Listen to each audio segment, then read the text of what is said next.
Welcome, everyone. I hope you know which room you're in. This is the future of school partnerships. If you were hoping this was something else, stay anyway. So we have a full 75 minutes to talk about something which might seem so structured and easy to understand, but as we get into this conversation, I'm hoping the complexity comes out. And I'm hoping the honesty comes out, and if it doesn't, we'll call you on it. Because we have a distinguished panel. I'll introduce them in a second, but just to give you a sense of what we've tried to do for all of you, is we've tried to create a panel where we have representatives from a wide variety of perspectives. I think they'll agree on most of the big issues, but I'm suspecting as we get into the future of partnerships and the challenges, we might see some disagreement. At least I hope we might. We have Stephen Lang, who comes from a background in the private sector with EY and as a consultant and has a long history of working on a sustainable, I guess not so long history, but a relatively young but long history of working on sustainability partnerships for corporations. We have Caroline Jenner, who is the CEO of JA Europe, who's going to bring the perspective of junior achievements programs in Europe, where we've actually done the real work of building sustainable partnerships with the private sector to bring corporate executives, corporate knowledge into the classroom. And then we've got Yemi Babington-Ashaye, who brings the perspective of youth. And he looks very young, but what's really more important in terms of his professional credentials on youth is for many years he built and launched the Global Shapers program, including the Global Shapers survey with the World Economic Forum. So more than probably anyone, certainly anyone in this room, but perhaps anyone really in the world, he found a way to create the structured voice of youth to be heard by the world leaders, including bringing the voice of youth to Davos. So welcome to have you, Yemi. And then we have Akef Aqrabawi, who is the CEO of INJAZ. Providing the perspective of the complexity of working in this region, the MENA region, of running school partnerships, once again, in a sustainable way. But as you'll hear from Akef's comments in a few minutes, the journey that INJAZ has gone through, which is a younger organization than Junior Achievement, which was launched about 100 years ago, but INJAZ, which is now part of Junior Achievement, and how they've been, in the last 15 years, built sustainability. So you're going to hear both an established long history and a newer history. You're going to hear the perspective of youth and the perspective of the private sector. And then you're going to have a chance to ask questions. And we've left quite a bit of time for questions, so I will be brutal in cutting you off if you go past time, because I do think this is really going to be more valuable for you if we have a dialogue. So I'll give you some guidelines when we get close to the questions. But my introduction, I'll keep brief, and I'll just tee it up by saying, you know, everybody wants more partnerships. It's this nice framework that makes everyone happy. We want to work together. However, partnerships are really hard. Partnerships between similar organizations are particularly hard, but partnerships between the school and the private sector have a long history with easy to understand problems like don't sell stuff to kids, and complicated to understand problems like are you actually delivering outcomes that are better for the kids or not in a measurable way? So as we get into this conversation, I'd really like you all to think about your own backgrounds and what you see are some of the challenges that this august panel can help you sort through. The reason this is increasingly important in the world is, I think you all know, the global goals, which have this nice 2030 deadline to them, allow us to envision a world which, as you heard from Vikas's comments this morning, is a world where it's really not that far away because young people today who are entering kindergarten or primary school or nursery school are going to graduate in 2030. So this makes it a very real problem and one which is not so theoretical that we shouldn't be having this panel. The 17th global goal, which is all about partnerships, I think has to be untangled and made more authentic for all of you in this conversation. Because in order to deliver these very difficult and aspirational goals, which are relevant for society and for once have been agreed upon by so many different world leaders, so we actually have some degree of direction. And I'll tell you from a junior achievement perspective, it has guided our strategy in helping us think about where we should focus our resources. And it's rare for the UN to provide this kind of framework to help both governments and nonprofits in the private sector and CSR executives and sustainability executives to actually agree on something. So the framework has been helpful at least for that alone, and obviously for much more. So to deliver these aspirational goals, partnerships will be key, particularly between the private sector and schools.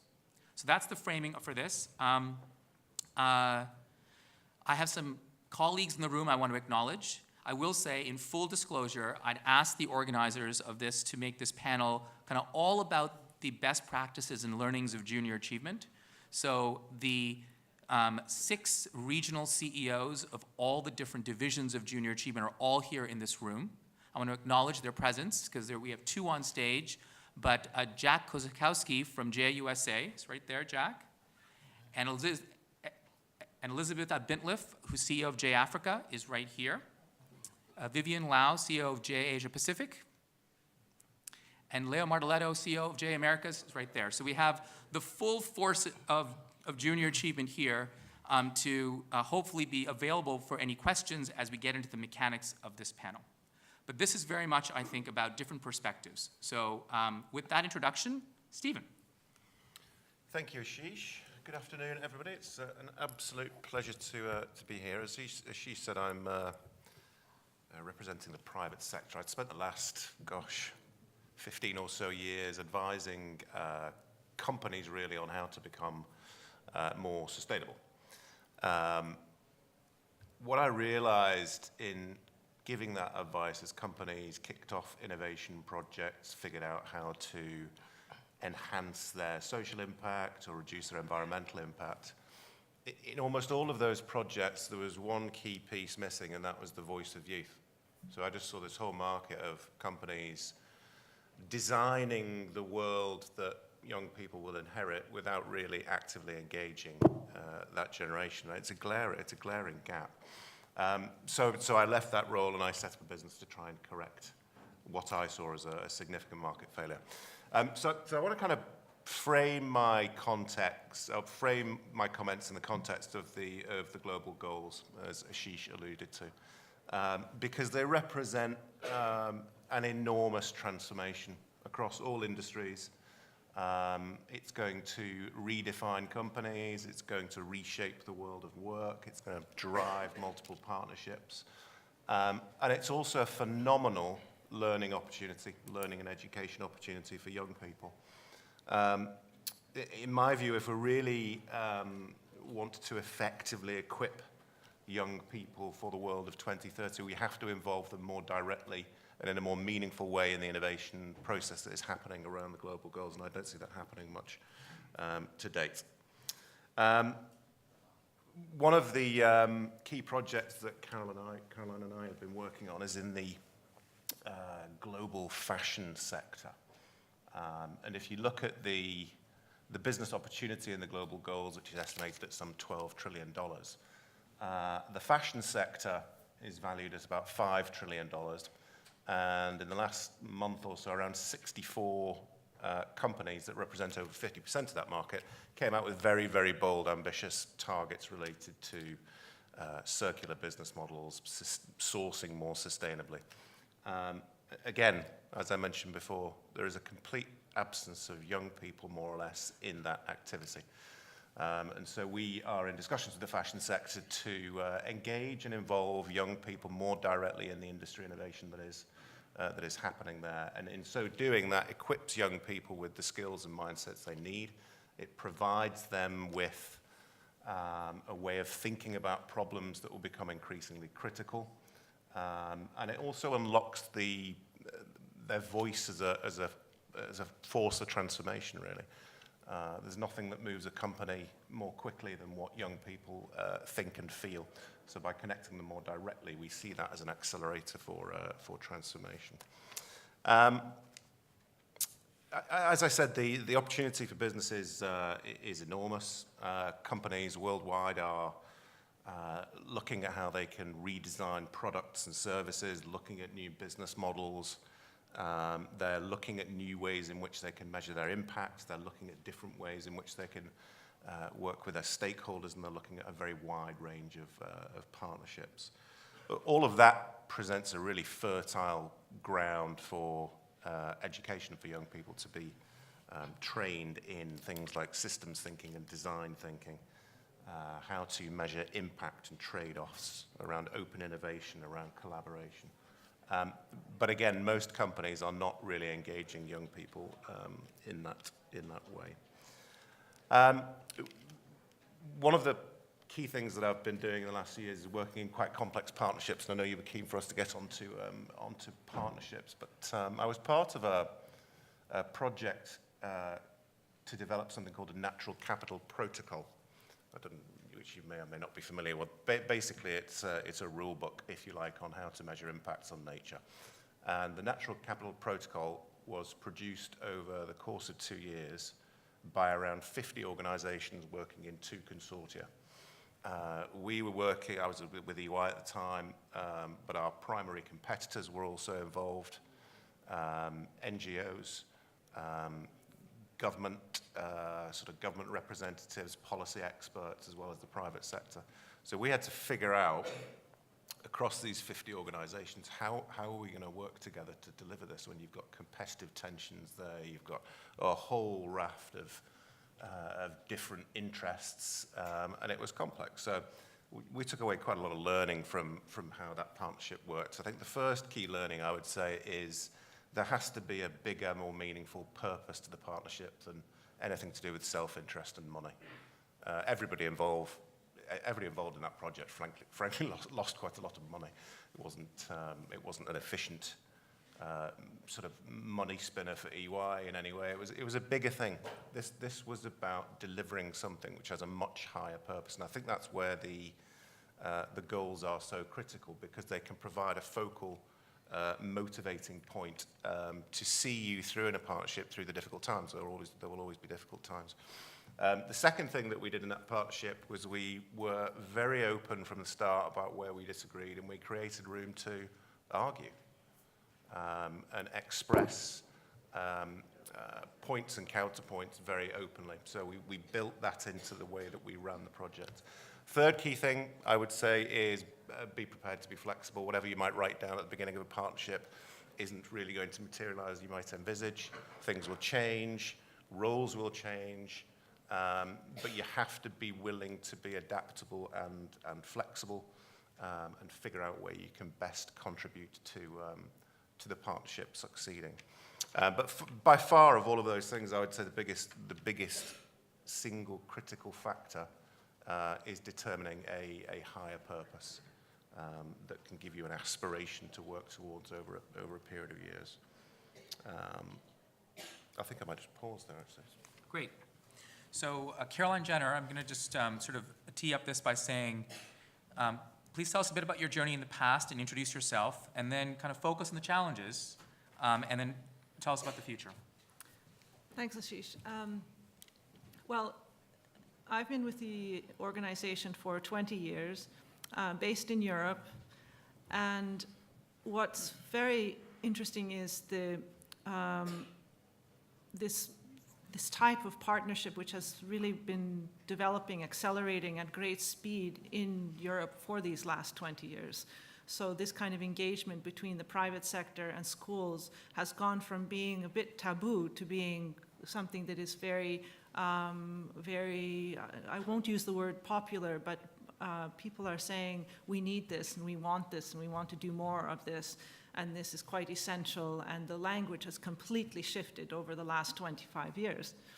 And I think if you know anything about Europe for the last 25 years, you'll know that there's been a lot of pushing and shoving and pulling and driving, and there's been a whole bunch of issues that have totally transformed Europe over the last 25 years.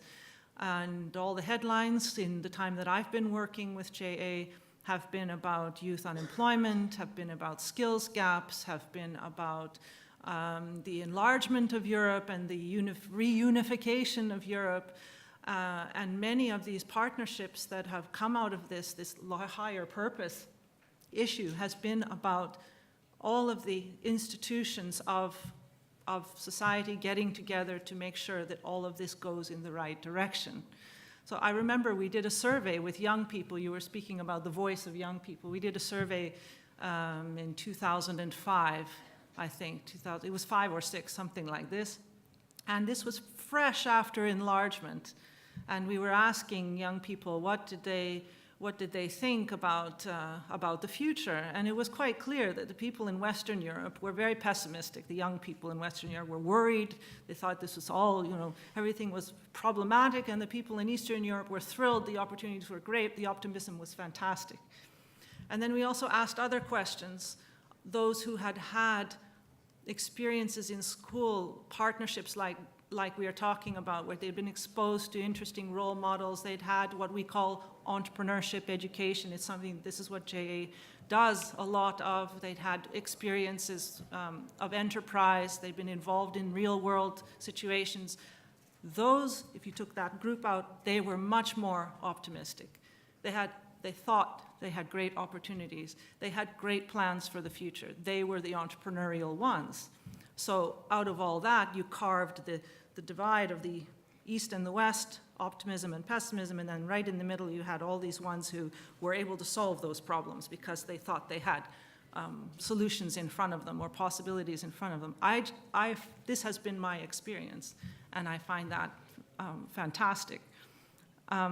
So what we're seeing now, the more research we do, the more it confirms that this is true. We just finished a survey in 5 countries, little countries, big countries, challenging countries, in terms of their, where their education system is and where they want it to go.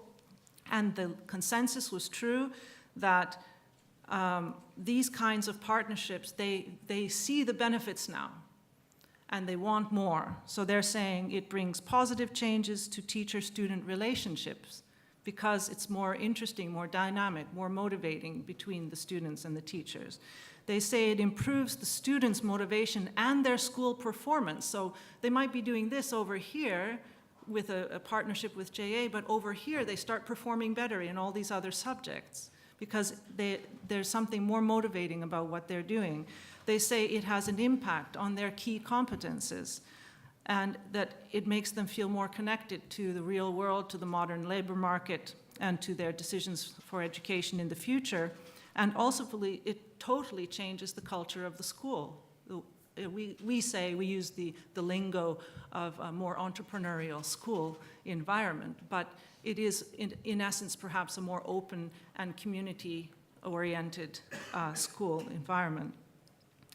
So the challenges for us are clear. It's about the hindrances and the drivers. What are the things that are going to drive more partnerships and make those partnerships more possible? And what are the things that are going to slow them down?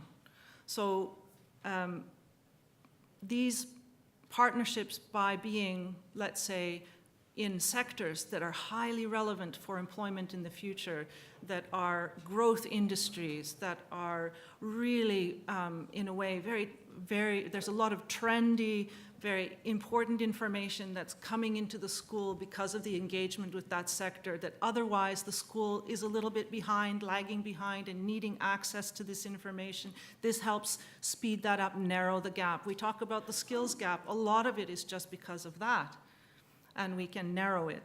Another thing is a lot of extracurricular activity, which neither a school nor a business could organize on their own. But this informal learning that happens in combination with what you're studying in school, you drive some additional learning outside of school, after school, on a weekend, with a big competition or a big innovation camp or whatever the case may be. These are when the lights go off. This is when, oh, why was I learning all of that stuff? Why did I need all of, now it makes sense to me. Now things are coming together. Now I can start asking the kind of questions that I didn't know I needed to ask. So I think, in a way, it's a kind of assessment tool. You know, you can't use regular examinations when you're talking about partnerships and assessing how effective they are. But if you have these kind of activities, they're a very good way to assess how young people are gaining or what they are earning from such activities and what they are not. I think another is this fact of the need to invest. It's really about a question of time and resources. I mentioned the hindrances that teachers would say, oh, it's so difficult. I don't think those business people have time for us. They're so busy. Their schedule is really tough. And at the same time, the business people are saying, oh, I'm not sure that it's so complicated to work in a school environment. I'm not sure that they really want us there. There's all of this not sure we speak the same language stuff going on. And not sure they, do they really see us as partners? Do they really see both sides? So this brokering of partnerships is absolutely essential, that it's okay to have them, and that the math teacher doesn't have to be the one to organize them all the time. This should be something that the school builds into its framework. And this is where it's one of the richest areas for civil society engagement in the world, is this brokering of partnerships between schools and businesses. They need it. They need that support because in their own mandates, they don't have the resources or the energy to invest in it themselves. And I think this is a very, very important thing to acknowledge. It's kind of slipping between the traditional public and private sector boundaries. Somebody needs to spread that around a little bit. And I think the other thing that is happening is the challenge of raising that from the ground, where it's all happening, where you see all the activities with the young people and the students, and you just lift the lid off the school because somebody has to see that activity. Somebody has to see what it is achieving, and what the visibility of it is so low. And all the teachers here would tell you that if you're not seeing this activity, if the policymakers, the decision makers at the top aren't seeing it, are they going to open up these partnerships further? Are they going to support them more? Are they going to help with more teacher training? No, they won't change the paperwork. It'll continue to be something that is very, very challenging on the ground.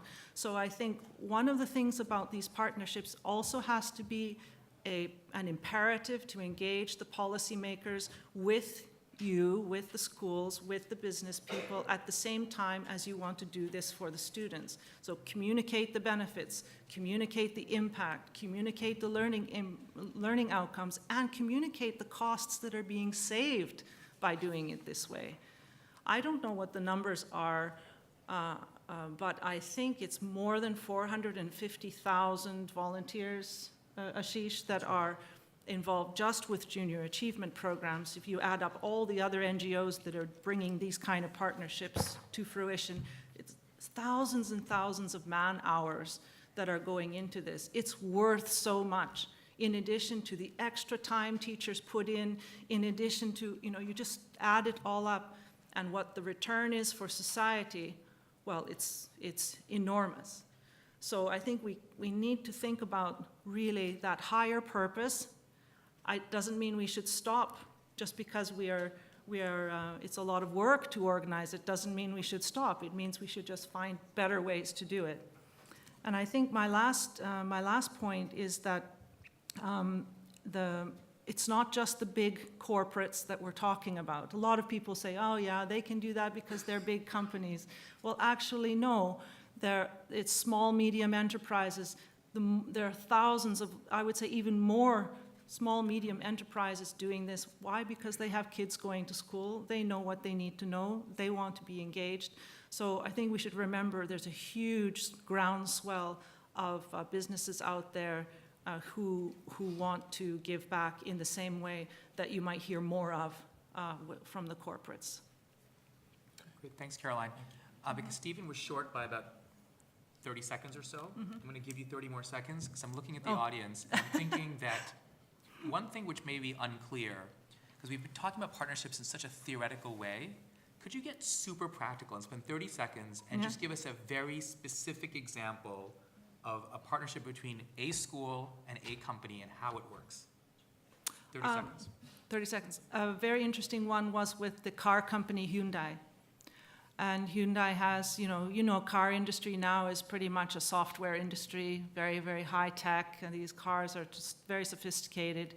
And the automotive vocational education system in Europe is, well, you might as well be fixing old cars from the 60s. So it's very, very far back. And the schools were thrilled that they had, first of all, partnership with Hyundai to support the teachers in the classroom. They had mentoring from people from Hyundai who were explaining what their jobs were and what they were doing. And they actually had old, quotation mark, Hyundai cars that they could take apart and fix again, but were much more modern. So this is an example of these kinds of very practical partnerships where they learn the 360 of enterprise, but they learn it hand in glove with the private sector. Great, thank you. Hopefully that's a bit more real. So Yemi, you've heard Caroline tell you that that the teachers and businesses are somewhat need a translator. But how about young people? Do young people want businesses coming into their schools, or are they like, are you kidding me? I don't want to think about the real world. Just let me have fun. All right, thank you for having me. It's humbling to be here. I think the topic is fantastic. And first of all, I want to ask how many teachers in the audience? Oh, wow. Amazing. All right. I do want to start by saying, for me, that is the world's most noble profession, and I've said that for years, not just because I'm here. And everything I'm doing is actually inspired by the teachers I've ever met. So thank you for your work. At the same time, I'll share with you something I hope you don't get upset by. So I think what inspires me the most is making sure, Stephen talked about young people not being at the table, but making sure we hear the voice of people who are otherwise voiceless. It's not that they don't have a voice, it's sometimes that we choose not to listen. And something that may make it real for you is just dial back to when I was 3 years old. I was in kindergarten/nursery at the time, in Nigeria, in Lagos. And my mom came to pick me up. And I was kneeling down, facing the wall. Now that day, the person teaching my class was the headmistress of the entire school. They usually give the headmistress or headmaster a light job, like taking care of nursery from time to time. And my mom goes, "Oh my God, what did he do?" And she said, "Well, I was disciplining some other students, and he took the cane from my hand and he hit me with it." And my mom looked at me and said, "You didn't." And I said, "Mom, she keeps beating other people. I wanted her to know how it feels." Now, just to clarify, she wasn't hitting me. I wasn't in trouble. But already at 3, with no knowledge of economics, statistics, strategy, management, anything, I knew she needed to know what those people were thinking and what they feel like. Now, needless to say, I was very passionate about the work empowering young people, as Asheesh described. And right now, the Global Shapers Committee has about 7,000 members. And I'm really proud, in fact, some of them are in the room. How you doing, man? I'm really proud of the way they've taken this opportunity to make the voice of young people heard. But as you can imagine, 7,000 people, that's powerful. But there's so many more young people. And so I created the Global Shapers Survey to give more young people the opportunity to say what they think. And when we talk about partnerships between schools and business, I think that it's actually very important to think that schools are a big part of the life of young people. In fact, most young people are either in school at some point actually. That I like to think about this, the partnership between business and schools, as a partnership between business and youth, if you like. I know there are other stakeholders, but it's really a partnership between business and youth. And I can concur with what Stephen said. In my interactions with business, even those who really want to help don't necessarily know how to. Even those who really want to help aren't already convinced that young people need to be at the table. So absolutely echo what Stephen said. You'd be stunned how many of them think it's absolutely appropriate to discuss, make decisions with just them in the room. They think that's fine. Now, they're not evil people by any stretch. They're just like us. And our job is to help and maybe be the translator in many ways. So what do young people want? Now, there's something, I don't want to bore you with stats. I actually prefer interaction. So when we get to Q&A, I'm happy to give you stats that are relevant.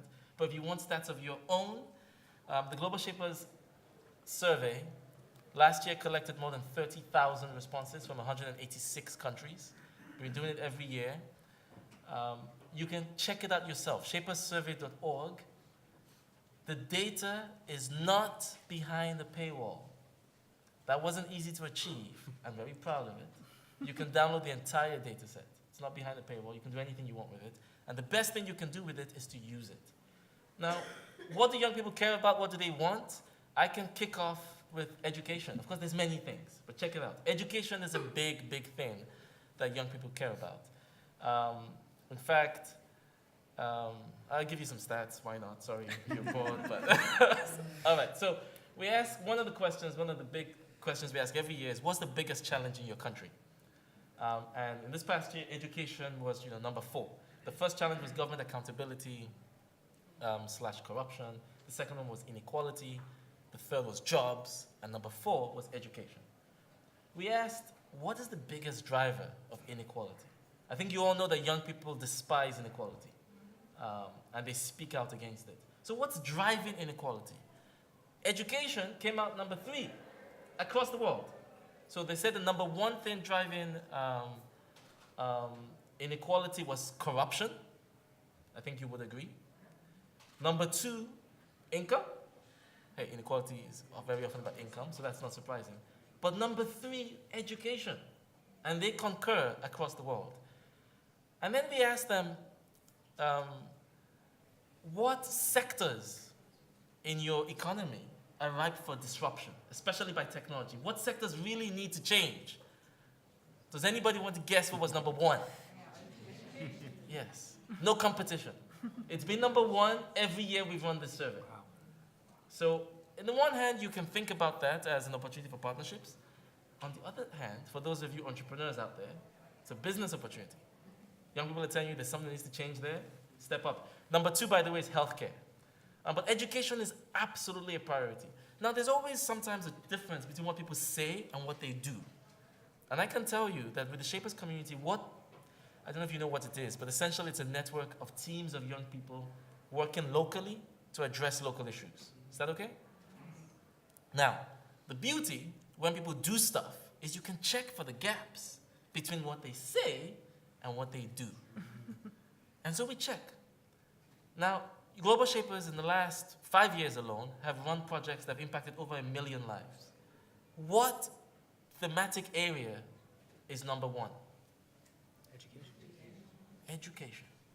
This message is loud and very clear. They put their money where their mouth is too.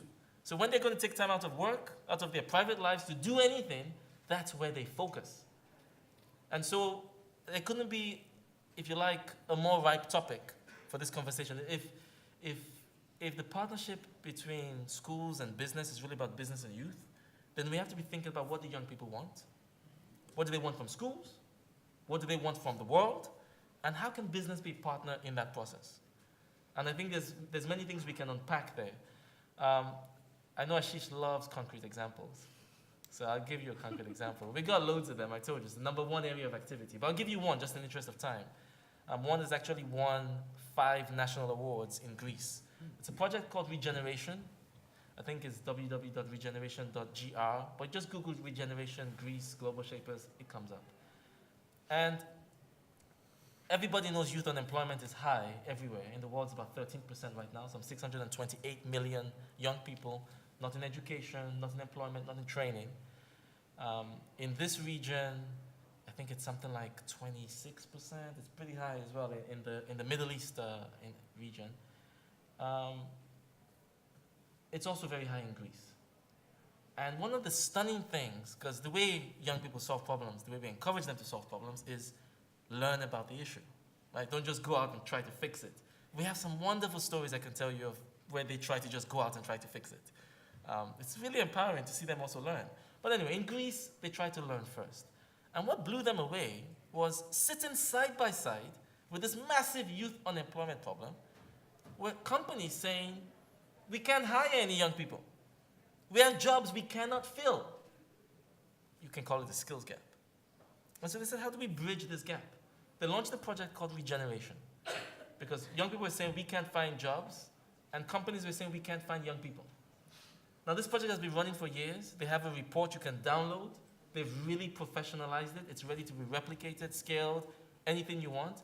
And what they do is they take young people and they put them in a training program. They put them in a training program. At the end of the training program, they're guaranteed 6 months of internship with a company. They work with the companies to do the training, and it's in the company's interest, because finally they can train some young people who want to work to get them the skills they need to be hired. Then they get a 6-month internship. Now, in the last, I think it's been since 2012, I think they started, but 2013 really got professional. So in the last 4 years, they have placed over 400 young people in positions, working with about 180 companies in Greece. What was their retention rate after the 6 months of internship? Over 80%. Well, that's impact, if you're looking for impact, and that's real, concrete example. They have won 5 national HR awards in Greece. Now, their hub, when they started this project, was probably like 8 people. So if you want to speak about the power of what we can do, this is a live example. And we've got many, but I really prefer interaction. I'll give you more stats if you want it later. I think that if you ask me about the future, I'm actually very worried. Because if you speak to industry, I think the classic gap between schools and industry is industry saying, you're not producing what we need, right? So we can't hire your graduates. That's the classic gap. I'm very worried because that classic gap is actually set to widen. Because if you speak to industry about what they're going to be doing, they have jobs, by the way, what they're going to be doing next year, they don't know. So they're not even in a position to tell schools what they need. This gap is set to widen. I'm very, very concerned, which is why I love that we're having this conversation. Now, what is my hope about closing this gap? And this is my last comment. I think the only way, and I don't have the answer, I'm looking forward to your thoughts, but definitely one mechanism that will help is really something Stephen pointed out in the beginning. They have to be at the table. We have to be close together. So business or industry has to be close to schools or young people. And that's the only way we can evolve together so that as things are changing, schools can see live and firsthand what's needed. Hope that's helpful. Thank you. Great, thank you, Yemi. So if Yemi is, go ahead and clap. You're loud. So if Yemi is pessimistic, we have a problem because he's a pretty optimistic guy. For him to go pessimistic is actually quite disheartening. So Akef, I'd like you to lift us up a little bit now, because Yemi's just told us about how the world's coming to an end, by giving us some really, I'd like you to tell us about your journey, because you just heard Yemi talk about how in a short period of time in Greece, one particular program through Global Shapers has already made an impact. You've had a relatively short journey, at least relative to a lot of the longer-term NGOs who've been around for a long time. Tell us the journey, and tell us, if you could, some challenges you've had and how you've had to address those challenges. Because in order for other NGOs and other people in this room to accomplish what we need to accomplish in the next 12 years, your set of experiences might help. Thank you, Asheesh. I've been waiting for a long time for my part. Thank you so much for giving me the floor now. Actually, it's good. Yeah, definitely we need to look back at the journey of Injaz al-Arab in this region. When we started the whole thing in this region 18 years ago, as it is a proof of success of this wonderful relationship between the private sector and the school systems. And I've been lucky to witness both the birth and the growth of Injaz in this region. From one chapter in 2000 to 14 chapters in MENA region, Middle East. And honestly, I would say that the journey was not an easy one. We've been through so many challenges over the past 18 years. Bridging the gap between the school systems and the private sectors was one of the most challenging factors that we faced and encountered at that period of time. And if you look at the private sector role with Injaz al-Arab at that time, it wasn't easy to convince the private sector to provide Injaz with volunteers to deliver our programs into the classrooms. And every single time we approached the private sector asking for volunteers, the answer that we used to get is we are understaffed and we don't have capacity to give you volunteers. I still remember that. On the other hand, when we actually approached the school system, it wasn't easy also to convince the schools to open their doors, classrooms, to the private sector, to accept the volunteers to come in to deliver our programs inside the classroom. After a lot of convincing and delivering few sessions in the classrooms, there was a turning point. And I would put it and frame it in one word: impact. Impact was witnessed by both parties. And I still remember when we started our expansion plan in the region and took Injaz from one country to 14 countries in the region, we did a pilot phase for one of our programs. It's a one-day program called Entrepreneurship Masterclass. And we did a pilot phase in one of the public schools.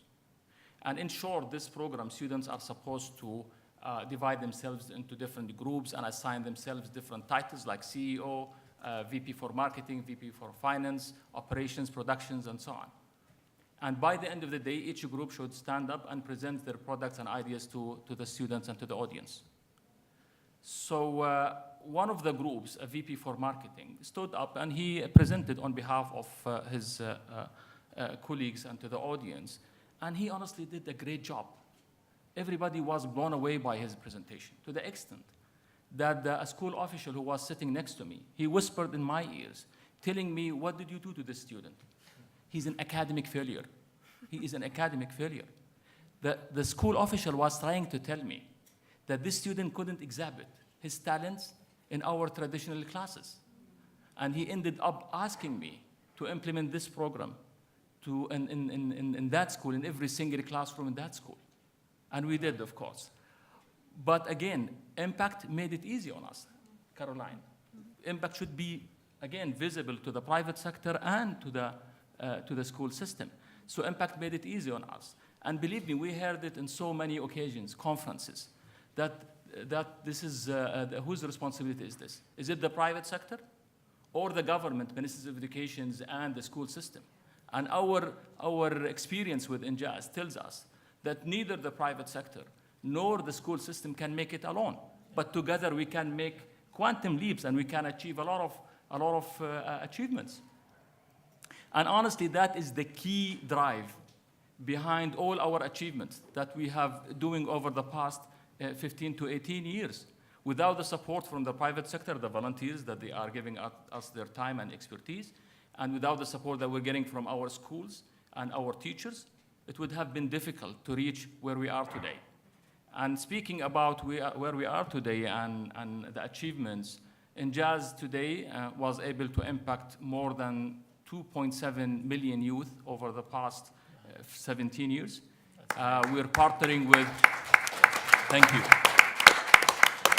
We're partnering with more than 10,000 volunteers who are giving us time and effort on an annual basis. We're partnering with more than 3,000 schools, 400 universities in 14 countries, and 100 of private sector partnerships. And I'm proud to share with you that out of 370,000 students that we are targeting this academic year, 62% of them are females. Wow. I love it. So Asheesh, back to the future partnership between both schools and universities, schools and the private sector. And given the number of youth in this region, we've been talking about this. And these numbers, by the way, are not only numbers that we should share in every single conference we attend. I'm talking about MENA region. It's a fact that we are living in a daily basis. We're talking about 200 million youth in this region. And those who are under the age of 25 make up 65%. Unemployment rates stands at 29%, according to 2017 findings. So we are all obligated, non-for-profit organizations, private sector, and school systems, to come together to serve the need. And we cannot wait for the educational reform to happen. This would take a lot of time. Every single year we miss there will be a massive wave of youth coming to the marketplace looking for a job that does not exist. And that's why Injaz is trying to be part of the solution. And we've just embarked on a journey to reach 1 million youth annually by 2022. And this is, honestly, this is a very challenging goal, an ambitious goal, yet we see it very achievable by leveraging the relationship between the private sector and the school systems. And one of the areas that we're trying to figure out that would support our accelerating growth in the region is to engage the teachers more in the future, at least for the primary level. And we have great success stories from Europe and JAUSA as well that we can benefit from. So thank you, Asheesh. And one more actually point, if I may, Asheesh. You've got 30 seconds. 30 seconds. One of the successful, by the way, stories that we have in this region was to bring in the CEOs of the company to come to the schools, to the classroom as a guest speaker. This is very important. You cannot imagine the shift that this actually project had on us and on the schools and the private sector. So thank you, Asheesh. All right, excellent. Okay, now it is your turn. I will not try to summarize all those wonderful comments until the very end. I already have one really eager person with their hand up over there and then one over here. I'll start with you, sir. And when you ask a question, Two points. just 1 second. When you ask, Share about partnership and one question. okay, you can make the comment and the question, but when you ask the question, please direct it to a specific person. Force yourself, don't say it's for the panel, say it's for one person, okay? First, my fact, I'm here from Vietnam.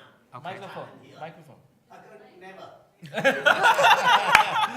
Sorry, I'm trainer. Okay. No mic. Yeah. Fact, I worked 25 years for government. I left the government to set up my company 18 years. I taught more than 1,000 school boys. Of course, those together. Girls together too. My background is mathematics. Big gap from education and real life. No use from mathematics. And PhD from Moscow University. Oh, wow. And I left because no skill, especially in Vietnam. Only theory, and theory. Yeah. Now, I taught more than 30 principal in Vietnam, school principal. I wrote a book, 9 books about living skill, sold 4 million copies. Fact. Wow. Because I do like doing book. I teach, I give training for business, for money, and give free or a little small money for school. Like in time we share with you.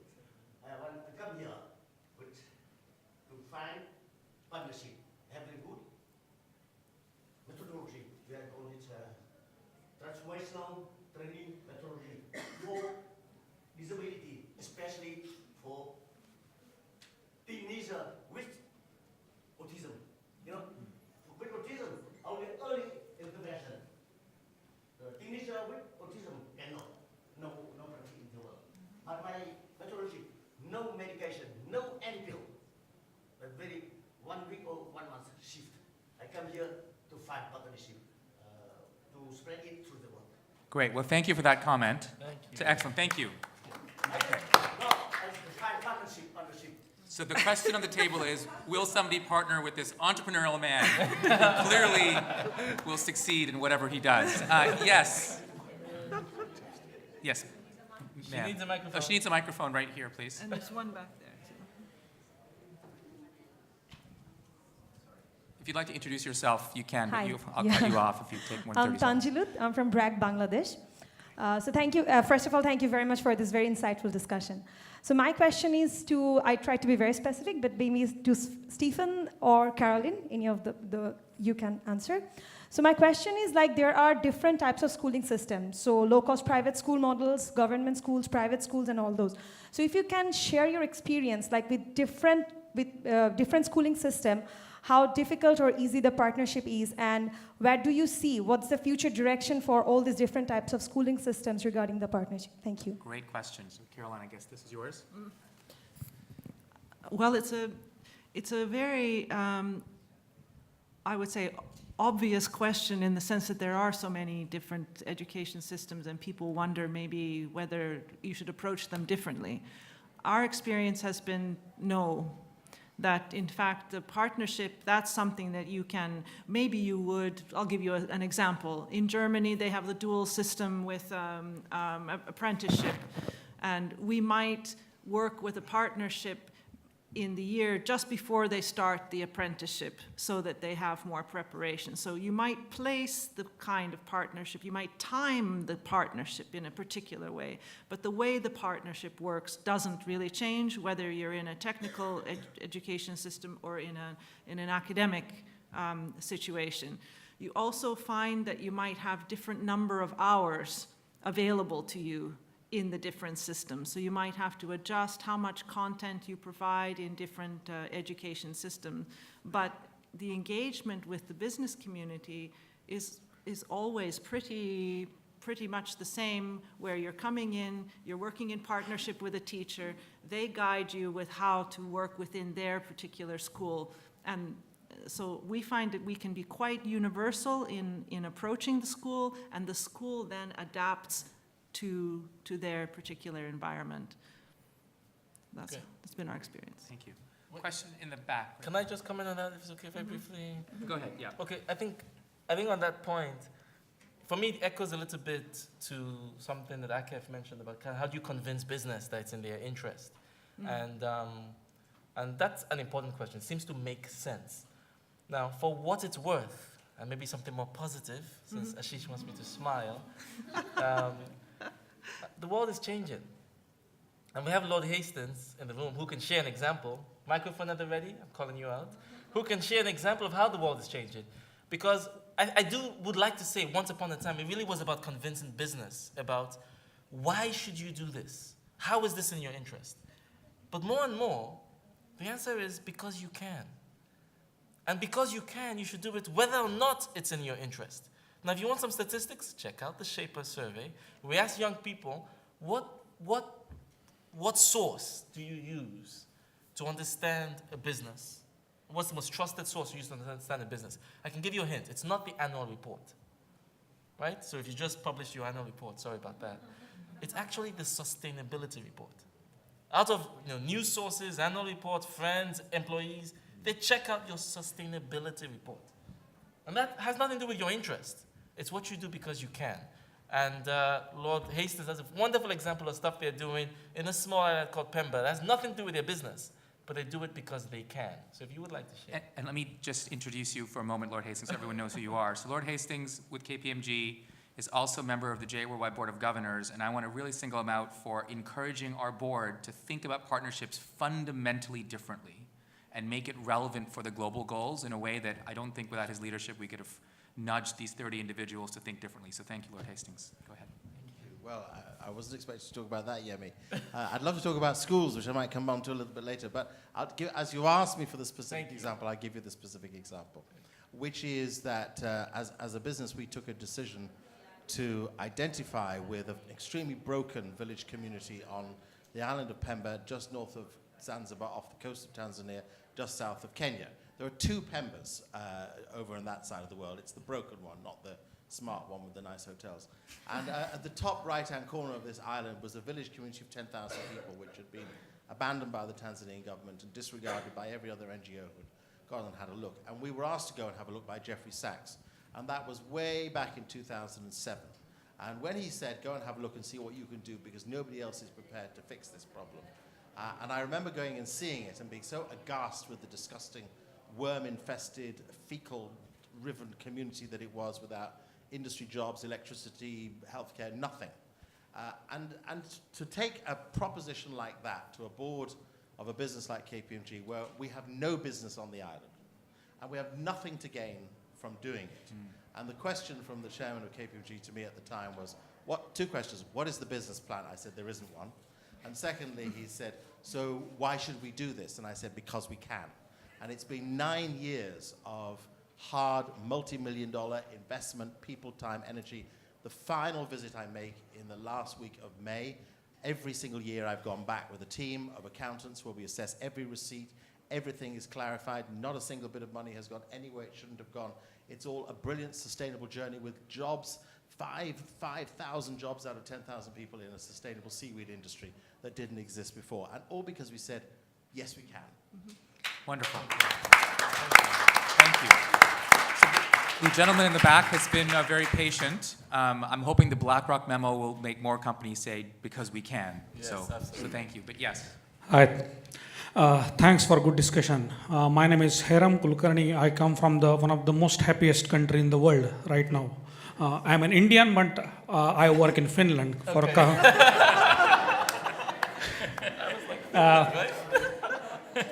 from Council for Creative Education Finland. I represent CC Finland. My question to the both the audience, like both the members here, is about that you mentioned need for the integration between the government schools, public schools, as well as with the private companies. Do you have any recommendations or suggestions for the governments? What should be their future steps, or what could be their ideas where the companies will be benefited for joining the schools? What are the recommendations? Because this is especially true in Finland nowadays, because we are changing the vocational schools in such a way that it is expected that companies should own the courses for developing the professional work. So do you have any recommendation for that? That's the question.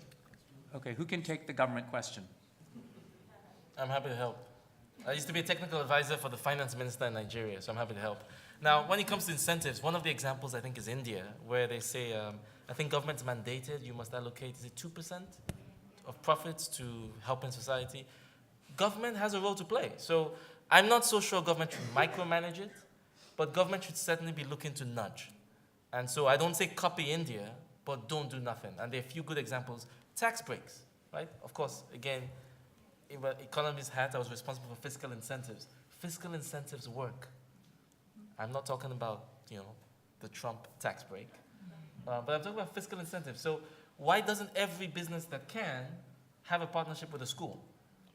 And if you don't have a partnership with a school, then you have the burden of proof to prove why you can't. I mean, there are many things we can do in this space. I'm not an expert, just ideas of mechanisms that help nudge. Okay, don't do nothing is what we heard there. Yes. Yes. And there's a lot of good examples. Finland is one of them, but there's a lot of good examples of governments which have put together national strategies linked with important competences that they want to generate through the system. So these kind of competences which are best helped through these kinds of partnerships, and those countries which have those national strategies, which are very comprehensive, which have they're linked with Ministry of Education and Ministry of Economy, sometimes Ministry of Innovation, where there's a lot of different ministries involved. They have had huge impact on the ground in terms of changing, making it a pathway much more clear for partnerships. So there is evidence what governments can do, and the ones that are only leaving it up to the Ministry of Education to solve this problem are not getting ahead very quickly. All right. I think you were waiting first, ma'am. And there's a lady over there in the corner. Oh, I may have missed her. Okay. So I'll come to you next, ma'am. Thank you very much. You've shared so many golden nuggets. I've started sharing it in my spaces. My name is Rhoda Odibo, and I am a Nigerian. I'm also a curriculum theorist and co-founded an organization called The Learning Craft. Most of our work is on curriculum development and low-cost teacher training programs for teachers who obviously cannot afford them in my country.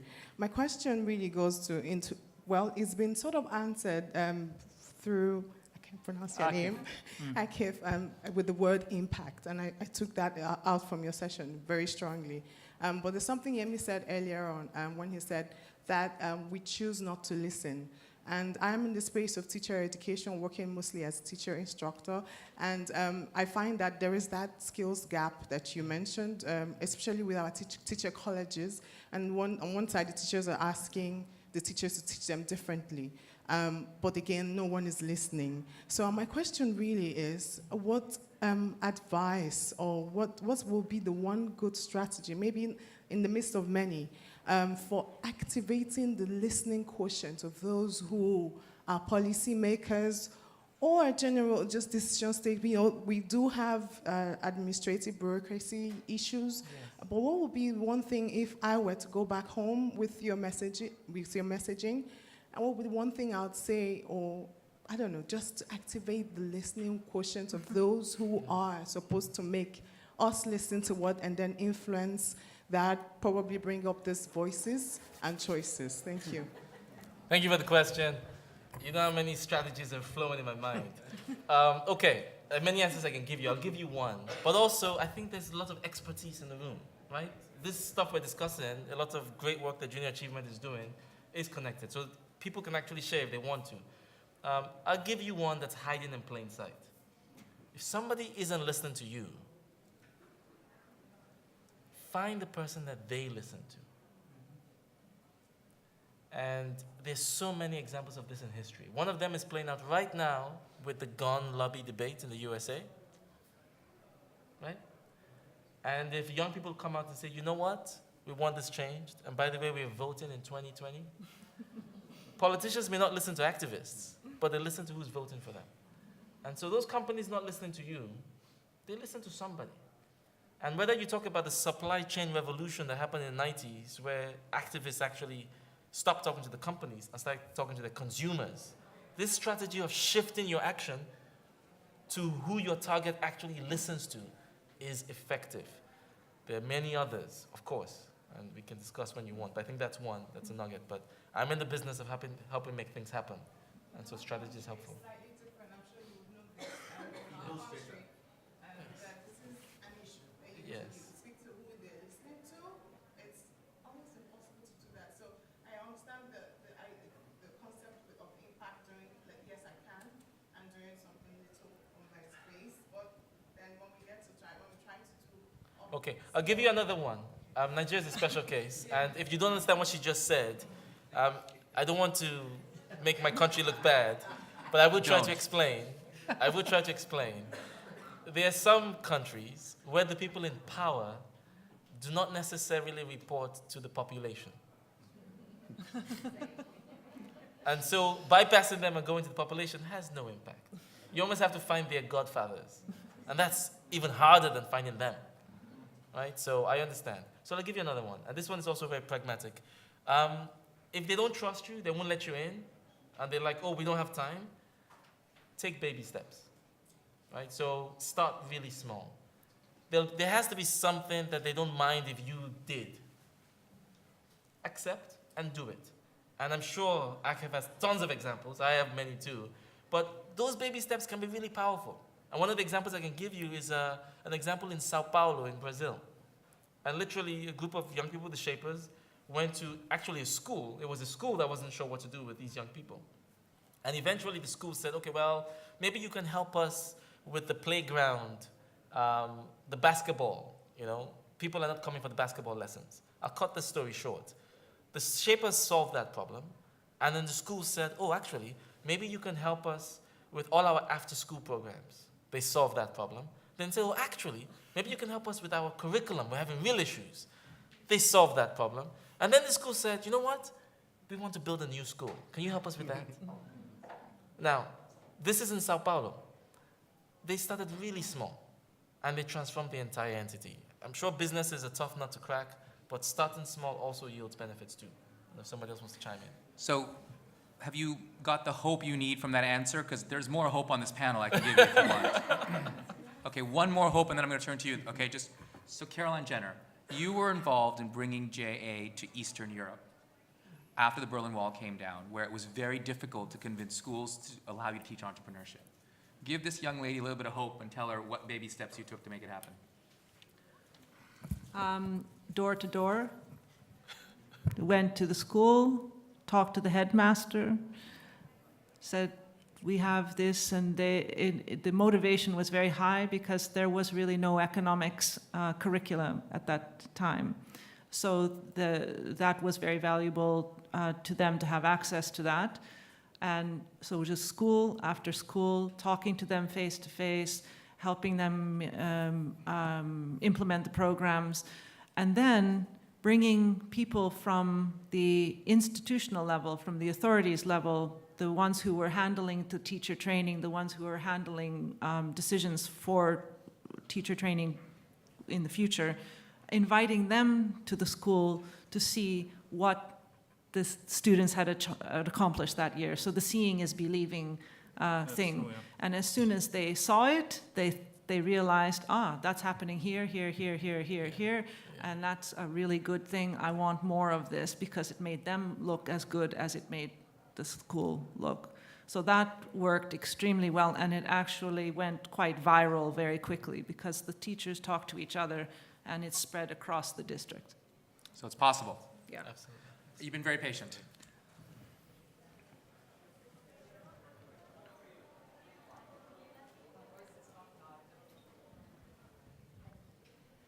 Thank you so much. So I've been so inspired and excited by this panel discussion. We run an organization where we create very intentional and very well supported structured partnerships between business leaders and school principals. We take them through a year of highly intentional leadership development training together. The impact on the schools is unbelievable. The impact on the businesses is unbelievable, training business leaders around the issues of dealing with complexity, of dealing with extremely low resource environments.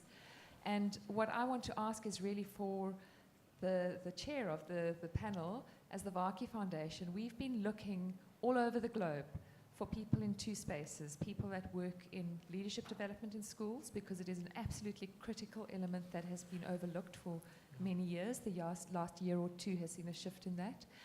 And secondly, for organizations that have extremely successful models for partnering cross-sectorally. Because we believe it's really important that we share knowledge to accelerate the rate at which we can do this type of work.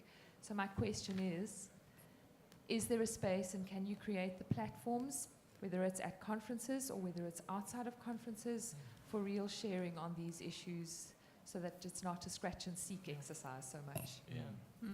I mean, it's a great last question, and we only have 5 minutes left, so I'll use that as a launching pad for closing up as well. I can see there's a lot of energy in the room because this topic probably touches many of us because we actually work in the space, right? The number of teachers who raised your hands, I'm sure they're representatives of other NGOs and corporations here who live this. You wouldn't be at this conference if you didn't. So while I think you've heard some great insights from this panel, I'm guessing if we had a panel of all of you, we would have learned almost equally as much. Yeah. So the question is, how do we take this work forward, really? Both on the leadership development side, as you mentioned, but also looking at successful models of partnering that are not only sustainable, but don't feel like they just scratch the surface, either in advice or sustainability. So the good news is there are already some existing platforms to make this happen. There's some people in the room, and I don't know if they're actually here. I'm looking around to make eye contact with them to see if they are. I don't see actually who I'm looking for. But there are, for example, the World Economic Forum, the Global Agenda Council for Education, recognized that we'd have panels like this, and then after the panel, nothing really happened to sustain the interest. So they created not only the toppling platform, which allows you to keep collaborating, which is good up to a point, but they created for education only a fund called Matter Fund, which is just getting off the ground. And the intention is to focus on learnings between nonprofits and delivery partners in the education space to allow the best ideas to get funding. And the assessment of the best ideas isn't just a panel of experts, but really it's the crowd. So that's the vision of Matter Fund, and there's already quite a bit of money behind it, including the Varkey Foundation. So I think it's appropriate for me saying it on this panel. So I guess the short answer to your question is, I personally recognize the problem. I agree with you. I think I've given you one example of what's already happening. I do think if there's enough energy in the room and you think this is what we should do, I'm certainly up for participating in a more concrete next steps on partnerships to look at successful models, not just from Junior Achievement and the Junior Achievement Network, which includes INJAS and a few others in the room, but also outside this global network, if there are other models that really should actually partner with us in a creative way to take advantage of our distribution into schools, or even radical other models that we haven't thought about. So I will say it's a high priority for us, it's part of our strategy, and we're happy to, like you say in your call to action, even fund a platform to have the conversation about how to do it well. So I think with that, I want to make sure we end on time. I want to give, I guess, the rest of the panel the chance to just do a closing remark. You can choose to do one word and out, or you could choose to do 2 sentences or 3 sentences about how you're feeling about this panel. So I'm going to start with you, Akef. I would actually echo Caroline's point, seeing is believing. So definitely we need to make the impact visible for both parties, private sector and school system, just to see the impact on our youth and the benefit that we're giving to them out of this partnership. All right, for me, there's much we can say, but thank you very much. I think it's been really powerful. I'd love to continue conversation with anybody who wants to. A few tips come to mind from this conversation. One, for schools, I would say, why not engage industry more CEOs, if you like, CEO speaker series. One thing that strikes me is many schools have really powerful graduation ceremonies, really powerful, transformational for the students. But by then it might be too late because they're graduating. And they've just lost the 4 years at university, only to be inspired at the end. Now, I'm one of those who got really lucky because a good friend of mine went to graduation in my first year, so I went there. I went to graduation every year of my university class, every year. There was no space for me, I just snuck in. I mean, why waste it? So if you already have one, have a quota for current students to come and sit there. They're not graduating yet. You're already doing graduation anyway, right? It's super powerful. One tip for business, bring schools closer. You don't know what tomorrow looks like. They don't either. The only way you're going to get there is by moving together. And there are many ways you can do this. Go speak at schools. Supply volunteers, whether they ask or not. Take on interns. There's so many ways, so many examples. But in the limited time, those are 2 tips I leave. So on the graduation speaker comment, by the way, Yemi is too modest to say he's available to be a graduation speaker, and a very, very inspirational speaker he is. Caroline. I would say that if I thought about the one success factor for all these partnerships, it's the teachers. Yeah. So they're the ones that are the multipliers of the partnerships. So once you've found one wonderful teacher who sees the benefits and who energizes the relationship and who talks to the business partners, and then that spreads, well, it's because of that teacher that it spreads. So I think that the teacher population is a stakeholder group that, in the midst of talking about all this, we forget how much we should be grateful for that. So I think the support that is required to help teachers sustain those relationships is extremely important. And what they've learned from those relationships, something we don't unpack enough. So over time, what works best and what doesn't work best, and what has the most impact and what doesn't have the most impact. A lot of us wander around thinking we know the answers to those questions, but actually the teachers probably know it even better than we do, and we don't ask them enough. I'm going to end on an optimistic note. Fantastic. And I am optimistic, and I'm particularly optimistic about the levels of interest in the business community in playing a meaningful role in solving this problem. And they're doing it, maybe it's enlightened self-interest, but they recognize that a company with purpose is what this generation will want to, where they will want to work. So they need to do it to attract talent, and there is a huge amount of business interest and resource going into fixing this issue. One of the clients that I'm advising are talking about scaling their internship program globally. How do we get everybody involved in the organization in a youth program? Now, it needs thinking through and it needs organizing, but I think if we can just connect that level of interest, and it's rising really quickly, with smart ways to unlock the potential of that generation, then we'll be okay, and we might just meet the global goals. That's really powerful. And just to underpin what Stephen said, if you want a statistic to back him up, we asked shapersurvey.org, check it out. But we asked young people, what do you look for when you search for a job? Top 3 things. Number 1, it's not a surprise, money, right? A very close second, in fact, in the first year we asked this question, number 2 was actually number 1, is purpose. And that's Stephen's point, purpose. Of course, number 3 was growth. But you can use the statistics for yourself, right? You don't need anyone to tell you.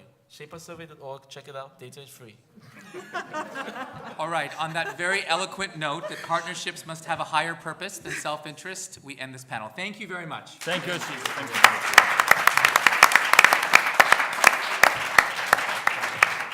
Thank you.